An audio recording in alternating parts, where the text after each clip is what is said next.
акыркы шайлоодо шайлоочулардын катышуусу болгон 30%дан бир аз ашты. Ушинтип жылдан жылга парламентке болгон элдин көңүлү калып отурат.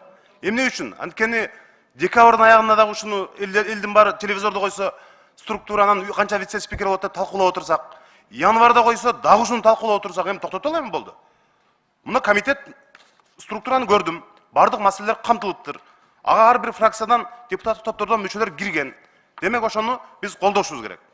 Экинчиден 3 вице-спикер болсо оптимизация болбой, анан 2 вице-спикер болсо оптимизация болот деген дагы туура эмес. Эмне ошол депутат вице-спикер болуп калса эмне ошонун айлыгы көбөйүп мамлекетке чоң чыгым келеби экен? Ал болгон ошол депутат ошол айлыгын алат, ошол жардамчысы ошол болгону статусу ошол. Менимче, урматтуу депутаттар, ошондуктан эгерде оптимизация кылабыз десек, бир сапаттуу бир мыйзам алып келгиле, бюджетке 1 миллиард сом түшүрүп койсо болот. Ал бир вице-спикерден бир 1000 сому же 500 сом андан оптимизация мындай болбойт да. Чоң сапаттуу бир мыйзамдардын пакетин алып келели баарыбыз чогуу иштеп. Миллиарддаган каражаттарды Кыргызстандын бюджетине түшүрсөк болот. Анан эми өтө эле майдаланып жанагындай боло берсек, Бакыт Эргежевич, сыртта элдин көйгөйү таптакыр башка маселе. Проблема толтур, анан эл чынын айтканда башкача түшүнөт экен да. Булар келгенден баштап эле шайлоо өткөнүнө 2 айга жакындап калды.